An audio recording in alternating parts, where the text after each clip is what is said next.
Olá, sejam bem-vindos a mais um vídeo aqui do nosso canal. Esse é um novo modelo de vídeo que eu quero gravar aqui com vocês. Esses vídeos eu vou gravar no final de semana, hoje é um sábado, por exemplo, que é os dias que eu paro para poder estudar. E esse ano, como eu quero me dedicar a estudar mais sobre ciência da construção é um assunto pouco falado no Brasil. Tenho certeza que muitas pessoas estudam, mas normalmente quem estuda fica quietinho no seu canto, né? E esse ano eu quero fazer diferente e como uma pessoa que gosta de estudar bastante, eu quero incentivar esse estudo também e compartilhar, né, o que a gente está estudando para que incentivar que mais pessoas possam estudar também, porque esse mercado de construção civil é bem complexo e quando a gente vem para steel frame, esses materiais de construção a seco no geral, tem muita coisa a se estudar também, principalmente aqui pro Brasil.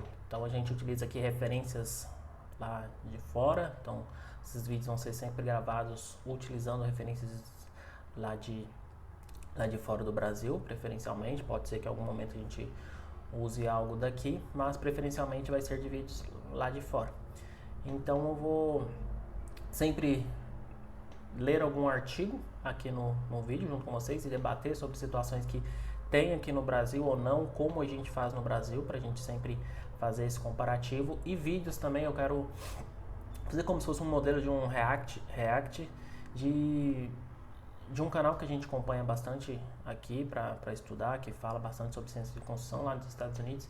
E a gente vai fazer vídeos nesse modelo também.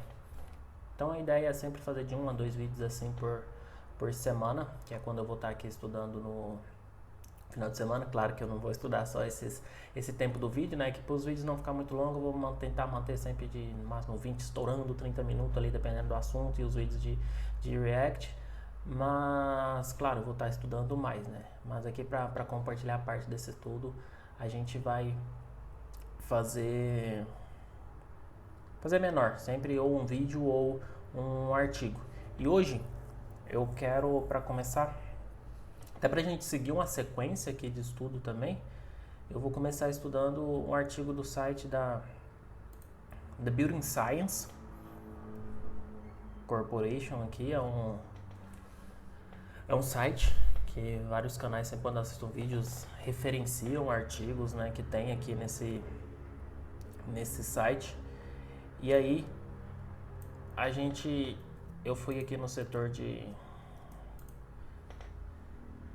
fui na parte de artigos e documentos e vamos começar aqui por insights sobre a ciência da construção. E eu vim aqui pro primeiro artigo.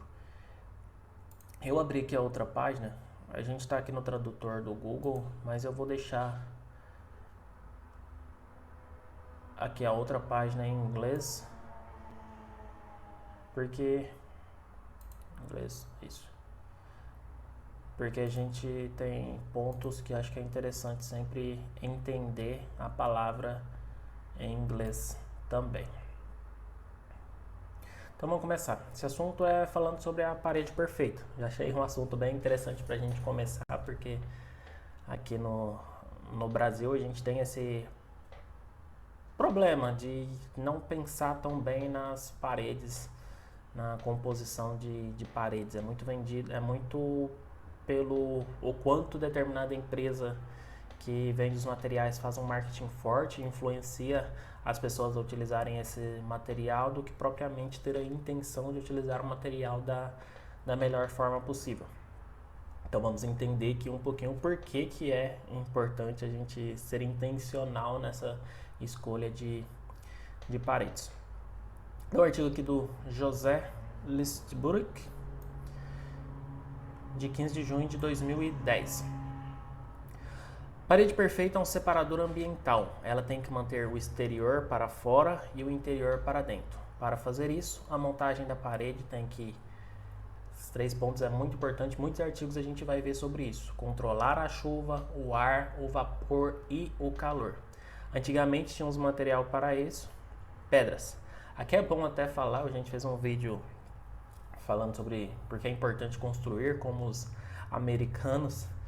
E devido a um outro vídeo que eu assisti de um outro canal falando sobre criticando a questão das construções nos Estados Unidos, que às vezes a construção no Brasil é muito melhor por ser de alvenaria concreta, e aí nos comentários muitas pessoas também falando sobre isso, que no Brasil é muito melhor, a gente constrói de alvenaria, é muito mais resistente. E aí eu indaguei sobre esse ponto, mas no ponto não é só esse do material facilitar a propagação de incêndio ou não. A gente tem que analisar um todo de por que constroem dessa forma e o que analisam na construção. Se a gente ficar pensando só nisso, a gente sempre construiu alvenaria, sempre é melhor, então a gente voltaria lá atrás e começaria e construiria só com pedras, né? Mas por que a gente veio para alvenaria e concreto? Tem algum motivo também. Então a gente tem que olhar sempre o todo e não olhar a parte e linguajar mais fácil, porque a gente está acomodado e é mais fácil continuar assim mesmo. Nós empilhávamos um monte de pedras e fazíamos com que elas fizessem tudo, mas com o tempo as pedras perderam seu apelo. Elas eram pesadas e caíam muito. Então aqui já é um ponto importante. Pesadas, então o trabalho de construção foi ficando cada vez menos braçal, necessitando de formas mais leves. A gente foi chegando na alvenaria. E hoje eu tenho certeza que a gente precisa de tornar mais leve ainda, que é onde a gente vem para sistemas de construção a seco. Pesado significa caro e cair é irritante. Então a construção evoluiu. Deixa eu ver só. Realmente isso é a tradução. Então a construção evoluiu. Hoje as paredes precisam de 4 camadas principais de controle, especialmente se não construímos com pedras. Elas são apresentadas em ordens de importância. Aqui ele enfatiza esse ponto de especialmente se não construirmos com pedras, porque quando a gente tem fachadas com pedras ou com uma alvenaria, lá nos Estados Unidos usam muito paredes de acabamento de tijolo, né? Faz uma alvenaria na frente do wood frame ali. Porque a gente tem uma particularidade, tem alguns cuidados que precisam ser feitos para construir com fachadas de pedra. Eu venho olhando bastante sobre isso, principalmente porque eu vejo que pode ser um problema aqui no Brasil, porque estão fazendo muitas casas com fachada de pedras e não pensando tão bem nos possíveis problemas que podem acontecer no futuro, porque estão sendo negligenciados alguns pontos que a gente vai entender aqui, eu acredito. Uma camada de controle de chuva, uma camada de controle de ar, uma camada de controle de vapor e uma camada de controle térmico.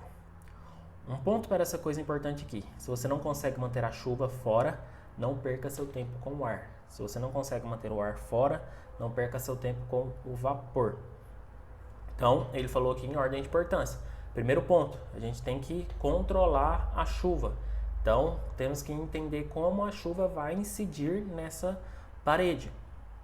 Segundo ponto, como controlar o ar. Lá fora dá muita importância a isso, controle de ar. Não vedar cada fresta, desde o encontro da fundação com a parede, encontro de cobertura, esquadrias, todo ponto que tem possível entrada de ar, lá eles têm muita atenção e cuidado para essa entrada de ar, porque pode ser um propagador, um causador de problemas de mofo, de entradas de bicho.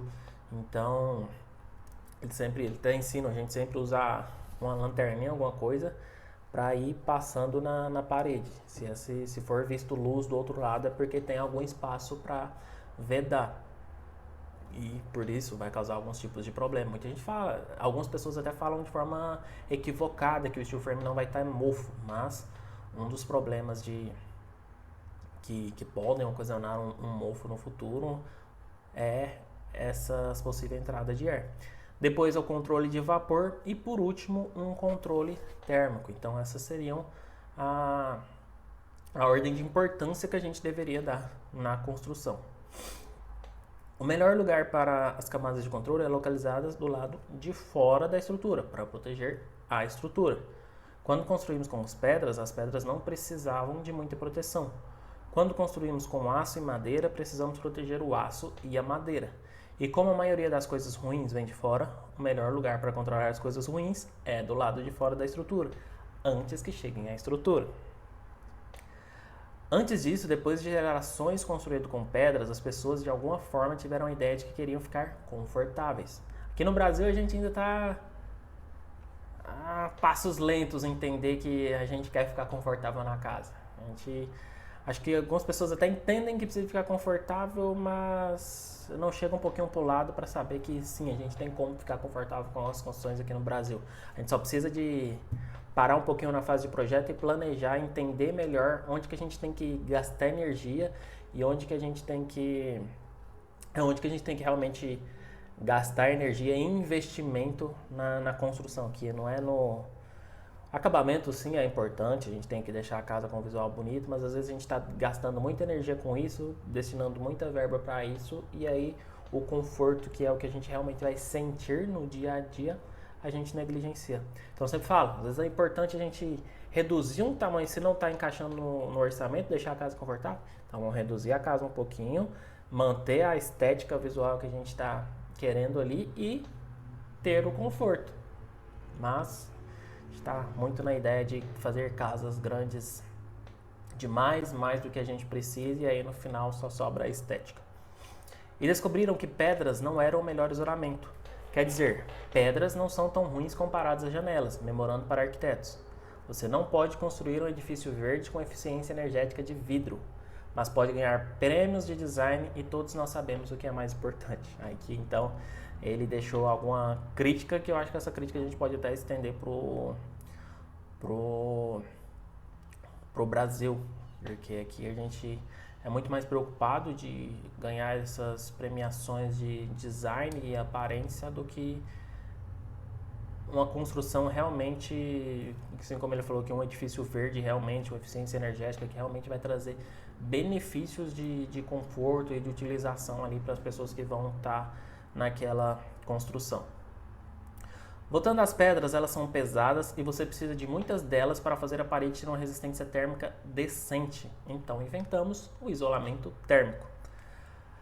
Tá, mas onde colocar o isolamento? Se colocarmos o isolamento no interior da estrutura, então, que está trazendo o desenho, se colocar no interior da estrutura, o isolamento não protege a estrutura do calor e do frio.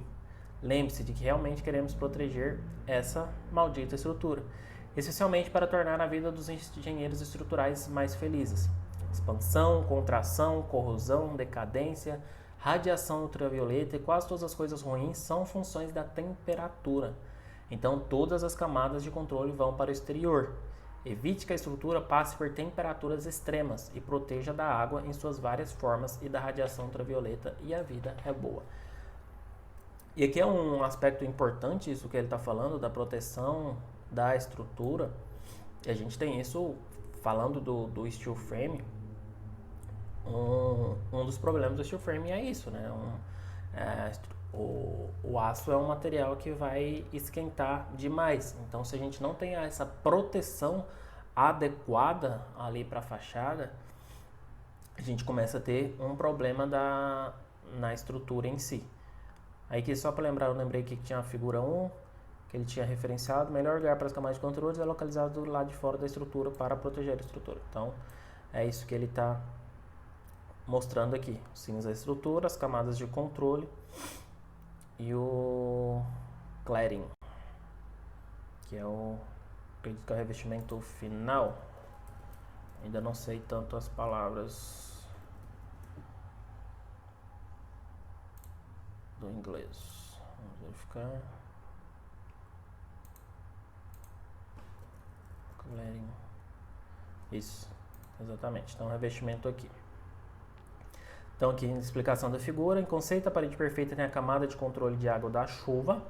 Então, aqui é como se a gente... é a membrana hidrófuga que a gente utiliza aqui no Brasil. Então, você que não é do mercado de construção, a membrana hidrófuga é como se fosse um plástico, falando mais a grosso modo, que a gente coloca ali na fachada. Então, é aquele material que quando você vê uma casa de steel frame, tem lá tem estampado ali todo o nome da empresa, normalmente, que é a fabricante, todo estampado assim, fica parecendo um papel de presente à casa.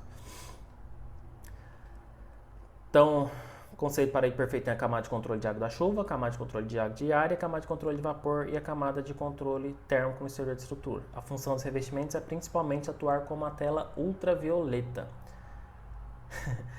E os arquitetos podem considerar a estética do revestimento importante. Então, aqui ainda deixa uma ideia para os arquitetos preocuparem com a estética. E essa coisa de controle do ar? Bem, o ar pode carregar muita água e a água é ruim para a estrutura. Então temos que manter o ar fora da estrutura também por causa da coisa ar-água. Ou se deixarmos que ele entre na estrutura, temos que garantir que ele não fique frio o suficiente para soltar sua água. Agora só mais uma coisa, tende a ser importante se você pretende morar no prédio ou trabalhar no prédio ou manter as coisas seguras no prédio, podemos querer controlar o ambiente interno.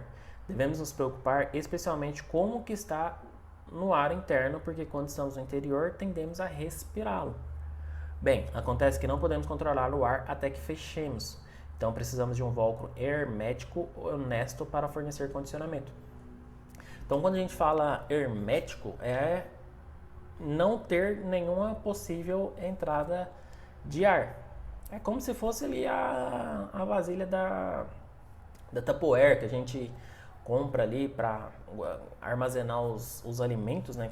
Que ela é boa por quê? Porque ela fecha bem fechado, que ela fecha bem ali com a tampa dela, fecha bem o recipiente e aí não fica espaço nenhum ali para entrada de ar e estragar o alimento. A gente sabe que na alimentação o ar, se ele entrar, ele vai estragar o alimento. Assim como, que são as melhores caixas de isopor ou copos para bebidas, né, térmicos, são esses copos herméticos,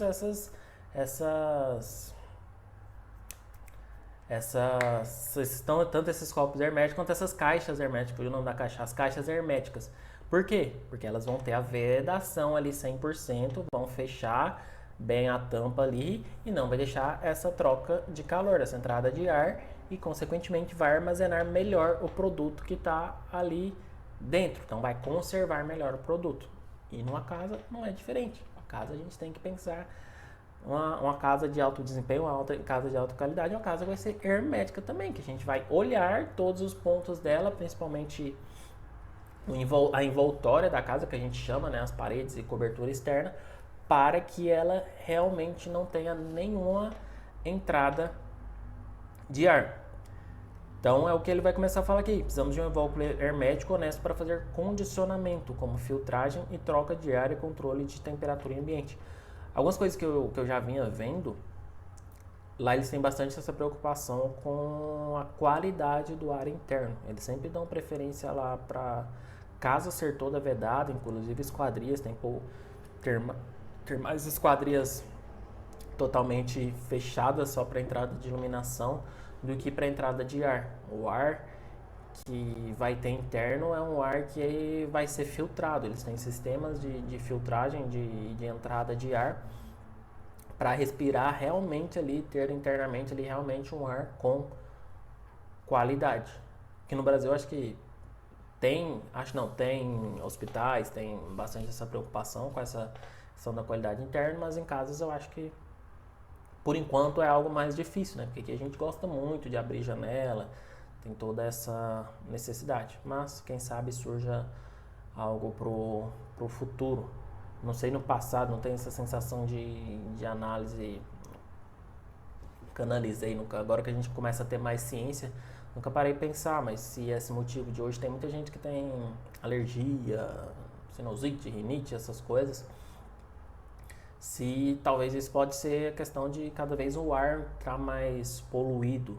Então, se tem algum motivo em relação a isso, talvez seja assim importante a gente começar a pensar nas casas de ter um controle desse ar e a qualidade desse ar interno. Principalmente se a casa for o lugar que a gente mais vai ficar.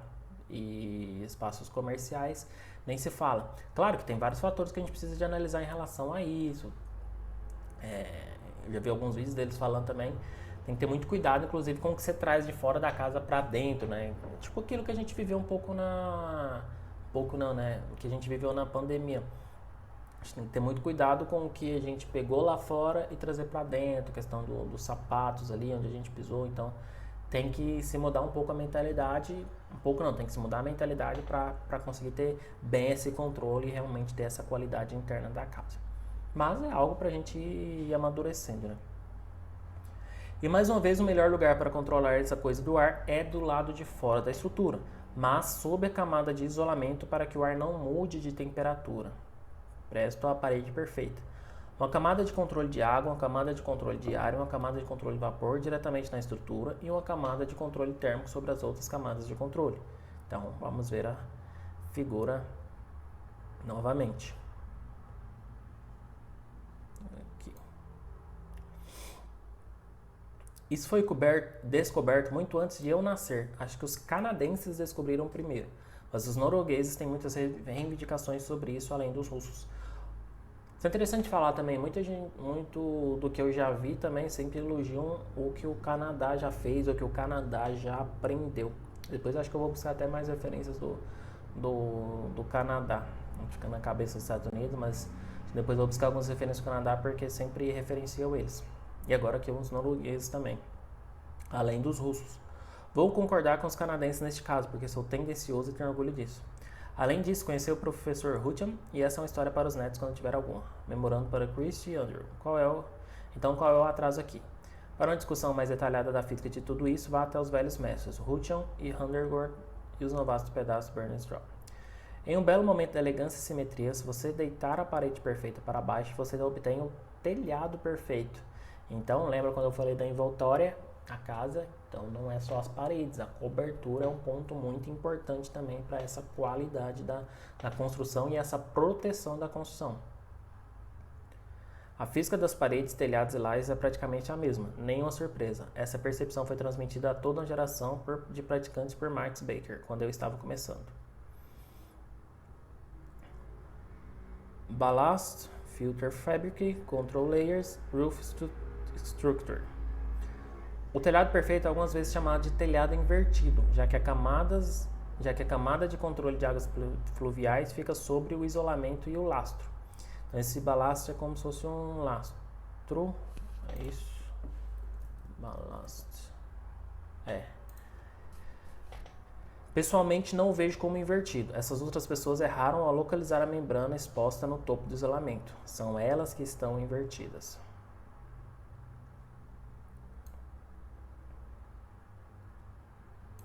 Então, estrutura, as camadas de controle, filter fabric e o lastro. Telhado perfeito, tá? Isso aqui já lemos. Então, terra, pedras, camadas de controle e o slab, me deu um branco, né? Slab. E a laje. A laje perfeita tem uma camada de terra que separa de pedra, que a separa da terra, que atua como uma quebra capilar e uma camada de controle de água subterrânea. Essa camada de pedra deve ser drenada e ventilada para a atmosfera, assim como você drenaria e ventilaria um revestimento de parede. Física de paredes, telhados e laje é conceitualmente a mesma. Então, aqui pegando a parede, deitamos para cá a laje, deitamos assim, cobertura. Observe que na montagem perfeita do telhado, a camada de controle crítica ou membrana para controle de água da chuva, controle de ar e controle de vapor está localizada sob a camada de isolamento térmico e o lastro de pedra, ou seja, revestimento do telhado, para que seja protegida das principais funções de dano de água, calor e radiação ultravioleta. Arrhenius ficaria orgulhoso, porque colocamos as camadas de controle mais críticas nos telhados bem no topo, onde elas podem ser destruídas por essa função de dano. Nunca deixa de me surpreender. Sim, eu sei, elas são mais fáceis de substituir quando são localizadas lá. Resposta padrão para a nossa sociedade descartável e com recursos ilimitados disponíveis. A maioria dos problemas em fechamento de edifício ocorrem onde os telhados encontram as paredes. Exatamente, encontros, parede, cobertura, os pontos mais críticos e que eu, de certa forma, venho criticando bastante, porque a gente trabalha com a parte de gerenciamento de obras também, e hoje a consciência de fazer projeto está muito em fazer uma imagem 3D bonita e aí faz só o projeto da prefeitura, o máximo de layout ali que é feito é o projeto da prefeitura. e o projeto da prefeitura não tem detalhes ali construtivos. E quando a gente não faz a obra, o projeto pensando nos detalhes construtivos, nos encontros, nos possíveis problemas, nessas proteções que a gente precisa de ter, principalmente na envoltória externa na casa, acontece muito problemas. A gente tem que pensar isso em obra, dá muito mais trabalho, muito mais tempo, fica mais caro normalmente, ou não é feito, porque se a pessoa não tem a ciência, ela nem vai fazer, vai dar o acabamento ali de qualquer forma e pronto. E a hora que der um problema, aqui que todo mundo torce para não dar problema e pensa numa forma de resolver. Mas hoje as facilidades que a gente tem para fazer projeto, com certeza daria pra gente, com certeza dá pra gente, eu venho bater na tecla que a gente precisa. Vamos começar a obra mais sem pensar tudo isso. E esses pontos de encontro são os mais críticos e são os que dão problema depois em pós-obra. A clássica interseção telhado-parede apresentada na figura 5. Darei os créditos e desculpas a Marcos Becker. Observe que a camada de controle para-chuva no telhado é conectada à camada de controle para-chuva na parede. Então, está aqui, os dois conectando. Camada de controle para ar no telhado é conectada à camada de controle para ar na parede. E assim por diante. Lindo. E quando não é tão feio. Observe que a camada de controle para-chuva no telhado está conectada Fiquei falando a mesma coisa. Hora de dar um pouco de carne aos ossos da figura 1. Como esse muro conceitual perfeito deveria ser construído? 3 maneiras. O melhor do melhor do melhor pode ser encontrado na figura 6. Esse é um muro muito especial. Eu me refiro a ele como o muro dos 500 anos por 2 motivos importantes.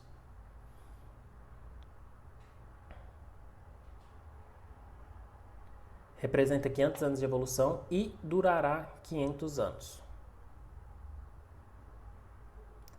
Melhor muro que sabemos construir. Funciona em todos os lugares, em todas as zonas climáticas.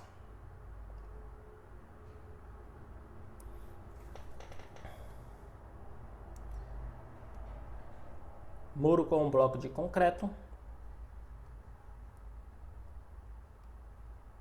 Lá dentro, uma placa de gesso e a pintura com látex ou vapor semi-permeável, texturado com um acabamento, membrana aplicada de vapor, membrana a ar e a membrana de drenagem, um isolamento no exterior rígido, uma camada de drenagem e uns tijolinhos aqui como acabamento. Que interessante que tem uma mescla, né? A gente tem os materiais que a gente utiliza normalmente aqui na construção a seco, para essa parede que ele chama de perfeita, mas também o fechamento aqui, o fechamento do vão da parede com blocos. Basicamente o bloco e o steel frame tem duas diferenças, né? O bloco trabalha com inércia térmica e a estrutura ali do steel frame, o de frame trabalha com isolamento térmico. Então, uma parede perfeita, que é que ele considera, teria que ter as duas funções, tanto de inércia quanto de isolamento, que aí no caso aqui onde que ele está botando o isolamento do lado de fora. Isso é interessante, porque os materiais que ele está utilizando aqui para dar a função dessa parede durável, dessa construção durável, com qualidade, tudo, são os materiais que a gente tem na construção a seco. Então, quebra um pouco o estigma também de que os materiais são bons ou não. Não, são os bons, são os materiais tecnológicos, são os materiais que trazem benefícios para o steel frame, para a construção em si, e é o que a gente utiliza no steel frame. E o bloco aqui é o ponto, talvez, aqui que ele tenha colocado, seja por essa questão da função da inércia térmica. Então, isso aqui que ele está falando é a construção da parede perfeita. Nem todo mundo vai construir a parede perfeita, né? Eu estou falando, apresenta 500 anos de evolução e durará 500 anos. O pessoal da alvenaria talvez pensasse um pouquinho mais realmente no conforto, em tudo, utilizariam desses materiais para dar o plus na sua parede. A gente utiliza a estrutura do steel frame também por outros fatores, como o fator lá que ele falou da mudança da pedra para alvenaria, para o wood frame lá no caso. Utiliza também porque é um material mais leve, mais fácil de trabalhar, mais prático de trabalhar. Então, com o steel frame a gente tem que pensar nessa parede do steel frame perfeita, né? para combinar. Mas se o pessoal da alvenaria, por utilizarem com bloco, também deveriam pensar na parede perfeita. É o tipo de muro que você usa para construções especiais, edifícios que são passados de uma geração para outra, museus, galerias de arte, tribunais, biblioteca. Eu chamo esse muro de muro institucional. Ele é dúctil porque pode ser construído em qualquer zona climática. A única coisa que pode ser alterada é o nível de isolamento térmico. Meu conselho aqui é muito simples. O que quer que você ache que a quantidade certa de isolamento térmico deve ser o dobro. O que quer que você ache que a quantidade certa de isolamento térmico deve ser o dobro e calha a boca. Se você ama seus filhos, não discuta comigo. Então, se você pensa que o isolamento térmico da sua casa deve ser 1, faça o dobro. Ele está falando aqui, porque se você ama seus filhos, não vai discutir com ele. Uma versão inteligente dessa primeira parede é onde a espuma de alta densidade de células fechadas aplicada por pulverização é usada para combinar as 4 principais camadas de controle em um único material. Então, aqui ele trocou um sistema de isolamento. Que um material já resolve as 4 camadas de controle principais. Isso aqui é algo que a gente sempre pensa no steel frame, de ir lá fora, que tem muitos materiais envolvidos, eles também têm sempre esse pensamento de criar materiais para resolver mais de um problema, que assim acelera mais ainda a obra, torna a obra mais fácil, menos suscetível a erros de execução ali, né? Porque vai ter um material 2 em 1, 3 em 1, 4 em 1, que seja, e vai fazer a obra mais rápida e, consequentemente, com mais qualidade, né? Porque todo o controle tecnológico do funcionamento está dentro da indústria. A segunda parede deve ser a parede de carnes e batatas para edifícios comerciais. Então, aqui ele falou, primeira parede para museus, galerias de arte, tribunais e bibliotecas. Segunda, para edifícios comerciais, a parede que todo edifício comercial deve usar, a parede de qual nossa infraestrutura deve depender. Então, sem surpresa, eu chamo assim, você adivinhou, a parede comercial. Ela tem uma estrutura condutora, pinos de metal, todo isolamento deve estar localizado do lado de fora. É uma oportunidade termodinâmica isolar dentro de uma estrutura condutora. Novamente, você pode construir em qualquer lugar, em qualquer local climático, basta considerar os níveis de isolamento. Veja acima, particularmente a parte sobre amar seus filhos. A terceira parede é a parede residencial. Observe que a cavidade estrutural é isolada. Isso ocorre porque estamos usando uma estrutura estrutural relativamente não condutiva. A estrutura é de madeira e material à base de madeira. Madeira não é particularmente condutível e é por isso que não temos frigideira de madeira. Porque essa terceira parede funciona em quase todos os lugares, exceto no Alasca e ao norte do Fly Flow, onde não isolaremos nem mesmo dentro de uma estrutura de madeira relativamente não condutível. Dividiríamos a resistência térmica do isolamento no exterior da estrutura com esse isolamento dentro da estrutura pelo menos 50-50. Então, a parede R20, pelo menos R10 ou mais no exterior da estrutura não condutiva. Nenhuma barreira de vapor no interior do conjunto. Repito comigo, nenhuma barreira de vapor no interior do conjunto. Queremos que o conjunto seque para dentro das camadas de controle e para fora das camadas de controle, sempre em todos os lugares. Então, esse aqui seria o exemplo da comercial. Então, lá nos Estados Unidos, eles trabalham muito o comercial com steel frame. Então, aqui ele está fazendo uma estrutura de steel frame, só que ele orientou sem isolamento. E o isolamento apenas do lado de fora. Aqui ele indica no primeiro material de fachada, que é o que a gente chama de substrato. Ou uma placa de gesso com fibra de vidro, que é o que a gente tem no Brasil como Glass Rock, que em muitos lugares a gente utiliza no Brasil até como só o único material da fachada e voa lá. Isso eu acho que é um problema para a gente a longo prazo. Ou o plywood ou o OSB. Depois vem com a membrana, que é a barreira de ar, retardadora de vapor.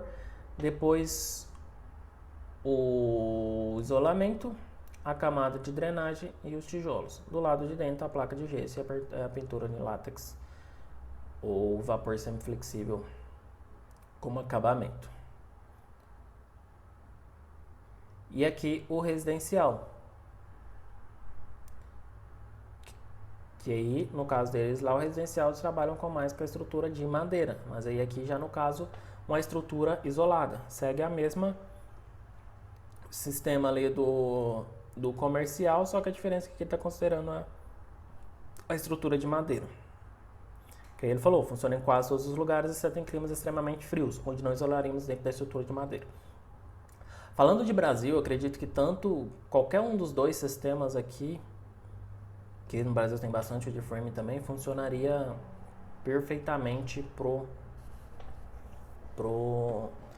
Brasil. Tanto sem isolamento quanto isolamento, principalmente porque ele fala aqui que essa é uma, exceto para locais extremamente frios. Então, como no Brasil a gente não tem esses locais extremamente frios, é uma composição que pode ser que seja uma parede perfeita também para o Brasil. Então, nós temos isolamento no exterior, está protegendo a estrutura e estamos seguindo o princípio ali que ele falou. Primeiro uma camada de controle de chuva, que seria o revestimento final ali, camada de controle de ar, camada de controle de vapor e uma camada de controle térmico. Acho que o importante aqui falar, ele está tratando aqui sempre essas paredes com revestimento. No Brasil a gente está utilizando muita fachada está começando, voltando, né, a utilizar muito pedra na fachada. Não tem problema utilizar pedra na fachada de steel frame, mas pelo que eu estou vendo, pode ser um problema a médio e longo prazo se a gente não tiver atenção com essa camada de drenagem aqui que eles indicam, porque o bloco, esses materiais de pedra vão absorver muita água e essa água, a hora que vem o sol, ele não vai evaporar toda a água, parte da água vai entrando dentro da parede. Então, se a gente tem essa pedra conectada ali na parede, pode surgir problemas de drenagem, porque aí cada material à frente vai absorvendo um pouco de água e essa água vai ficar presa ali na parede. Então, essa drenagem é algo que eu venho entendendo que pode ser muito importante para essas paredes com revestimento de pedra que está começando a ser feita aqui no Brasil. Aí aqui ele põe as referências, né, para montagem desse texto. Então temos 4 referências aqui. E foi isso. Acho que foi bom aqui esse vídeo, eu aprendi um pouco também mais, tinha bastante ciência sobre o assunto, mas eu não tinha visto ainda sobre como ele consideraria essa camada de parede perfeita e nem os materiais, como fazer. Eu tinha esse entendimento que é importante a gente fazer isolamento externo para a parede, proteger principalmente o lado externo e não só o recheio da parede ali. E o outro ponto que eu acho que é bom a gente ter na cabeça são essas 4 camadas aqui, a sequência delas de preocupação, né? A gente preocupar com controlar a chuva, depois controlar o ar, controlar o vapor e depois fazer o controle térmico. Mas é isso, espero que você tenha gostado desse vídeo, desse novo modelo de vídeo. Igual eu falei, vou tentar fazer 1 ou 2 vídeos por semana, vou estar aqui sempre estudando. Eu acho que eu decidi fazer esses vídeos porque quando a gente começou a estudar sobre steel frame tem pouco assunto, principalmente quando você está começando a estudar uma coisa, essa coisa ainda não apareceu na internet para você, né? Então aos poucos a internet vai ajudando você, né, a entender onde que tem os assuntos. E a gente já tem 4 anos no mercado e eu entendo que cada vez mais a gente precisa estudar, principalmente profissionais técnicos, para falar, para mostrar o cuidado, a importância que tem que ter de análise, de planejamento para montagem de paredes, especificação dos materiais do steel frame, para que realmente as obras funcionem e a gente aproveita das vantagens principais do sistema, que é a velocidade, qualidade e a durabilidade, que é o que a gente precisa de preocupar numa construção. Ninguém quer investir valores altos para a casa durar 5 anos e já ter que fazer grandes reformas e não só manutenção. Então, por isso que eu quero gravar esses vídeos, vou continuar gravando esses vídeos. Acho que é importante se tiver uma pessoa junto comigo aqui assistindo os vídeos, acho que já é importante para mim, porque já é algo que eu vou estar ajudando uma pessoa a mais preocupar com isso também, é melhor do que se não tivesse nenhuma, né? Então é algo que eu vou continuar fazendo e espero que cada vez mais a gente consiga atingir mais pessoas, porque a gente precisa de mais pessoas preocupadas com isso e clientes de alguma forma, como a gente está no YouTube, pessoas que vão construir sua casa também, de certa forma, é importante ver, por mais que a gente entre aqui em pontos técnicos, é importante de ver o tipo de preocupação que precisa ter na casa. Não é que a gente está criando o bicho de 7 cabeças aqui, né, falando sobre esse assunto. E aí é um problema você construir steel frame por causa disso. Não, a alvenaria é da mesma forma. A alvenaria também deveria ter todos esses tipos de preocupação. A gente viu aqui um modelo de parede perfeita que o fechamento é de alvenaria, mas acredito que poucas pessoas na alvenaria pensam sobre isso. A gente só está aqui tentando pensar algo a mais e não só nos materiais, trocar os materiais de tijolo para o steel frame. Eu sempre falo que não é isso, não é a gente trocar os materiais, é a gente mudar a mentalidade. Não adianta a gente só trocar os materiais, ter a mentalidade do que é o mercado de alvenaria, que a gente vai ter problemas nas obras de steel frame. A gente vai ter dificuldades na obra de steel frame, não vai sair perfeita como o marketing do mercado fala. Então, no steel frame, alguns profissionais têm essa preocupação e a gente vem falar sobre isso, e aí a gente acredita que os materiais do steel frame vão proporcionar mais ainda essa qualidade, essa facilidade, igual eu falei no início do vídeo, analisando o todo. Então, por isso a gente fala dessa forma, fala com esse cuidado. E tivemos aqui o exemplo, né, de uma parede perfeita, considerando fazer a estrutura de steel frame ou a de wood frame para comercial e residencial. Espero que vocês tenham gostado. Se você ainda não é inscrito no nosso canal, se inscreva no nosso canal, curtam esse vídeo para ajudar a gente a chegar a mais pessoas. Se você gostou desse modelo de vídeo também, deixa no comentário para dar uma força pra gente, para tirar dúvida, indicar assuntos também, né, pra gente estudar aqui junto nesses vídeos. Espero que vocês tenham realmente gostado. Um abraço e até o próximo vídeo.